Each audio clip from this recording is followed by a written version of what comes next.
Good morning, all. Again, welcome to my YouTube channel. And here I am going to explain you about the grounded theory. Okay, firstly, I am going to share with you the meaning of grounded theory. That grounded theory is one of the basic approach and most prominently used technique in qualitative research. Grounded theory refers to the process of generation of theory, which is based on collection of data from multiple sources. It is the only method of qualitative research which is used or uses as a qualitative data also, and when required, and the grounded theory approach aims to collect data and interpret the data from the textual base. For example, it is a collection of field notes, it is a collection of video recordings, and after the process of interpreting, the database is categorized into different variables, and then the interrelationship between these variables are analyzed and studied. Now, grounded theory have various steps like naming as memoing, sorting in grounded theory, writing in grounded theory. Memoing can be further classified into three subtypes like theoretical node, field node, and code node. I am here to explain you about one by one. Firstly, what is memoing? It is as we know that the first objective of the researcher is to collect data in the form of memos. Here memos are form of short notes that the researcher writes and prepares. These memos acts as source of data which is further put in other process of analysis and interpretation. These short notes or memos can be prepared in three ways. These three ways are theoretical node, field node, and code node. Here I am explaining about the theoretical node. What is theoretical node? It is a form of node containing the detail regarding how a textual database is related to the existing literature of the concerned study. The node consists of about 1 to 5 pages. Anyhow, the final theory and report consists of an integration of several such theoretical nodes. Now I am coming to field nodes. What are field nodes? Field nodes consists of the nodes prepared when the researcher actively participates with the population, culture, or the community under the study. It can be the observation of behavior, interactions, events, or situations that occurs on the spot, and it also contains the causal notes behind such actions. The third one is the code node. What are code node? Actually, the researcher or the ground theorist may also prepare notes by naming, labeling, or categorizing things, properties, and events. The code nodes are those nodes which discuss the codes of such labeling. These code nodes further acts as a source of formation of final reports. Okay. Further, these code nodes also acts as a guide to the grounded theorist while analyzing a text or a case. Right. Now, the next step of grounded theory is sorting in grounded theory. What is sorting? Once the short note or the memos are prepared, when the researcher prepared the memos or the short notes, the collected information or the data is sorted in order to organize them in proper order. Sorting helps in putting all the data in proper order, which leads to proper linkage of information and ideas. That is called as sorting.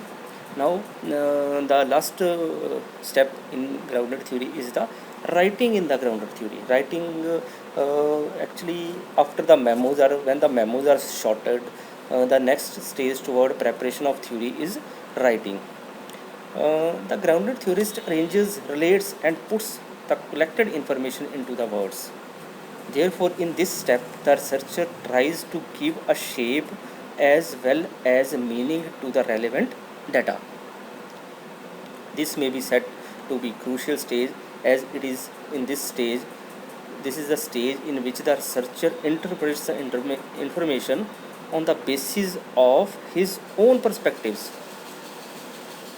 and the collected information is also linked with the existing relevant literature in order to put the theory in a scholarly context. Okay, students, this is all about the grounded theory and the steps of grounded theory. Now the next selective coding, open coding, and axial coding. I can explain here one by one what is selective coding. Actually, selective coding is a type of coding out of all the available categories.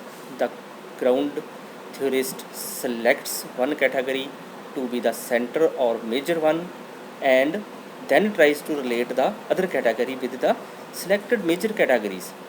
In this way, the ground theorist tries to analyze how other categories are affecting the major category, or how the major category is having an effect on the other related categories. This is called as selective coding.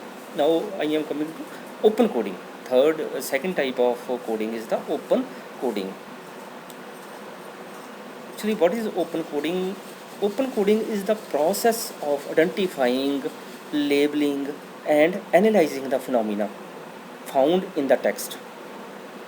The ground theorist, on the basis of generalizations, categories, names, events, or properties into more general categories or dimensions. This is called as open coding. Now, last one is axial coding. Axial coding is the process of relating the categories or properties, that is the codes, to each other with the help of deductive and inductive thinking.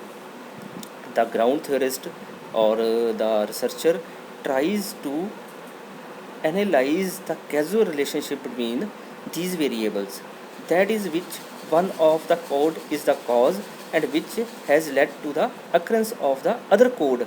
The context. The ground theorist analyzes and interprets the cause codes and the cause code and the context codes without showing much interest on the consequences of the phenomena self. This is called as axial coding. Now I explained about the steps of grounded theory, meaning of grounded theory, types of coding in the grounded theory, and one is the relevance of grounded theory. What is the relevance of grounded theory? What are the importance of the grounded theory? Here are some of the relevances which I have given in this slide. The first one is the ground theorist prepares report on the basis of information collected with the help of various sources, which increases the chances of reliability and validity of the theory.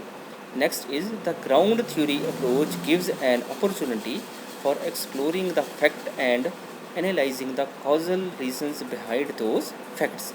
Third one is it is an inductive type of approach, and which has its basis or is grounded on the base of observation and data collection.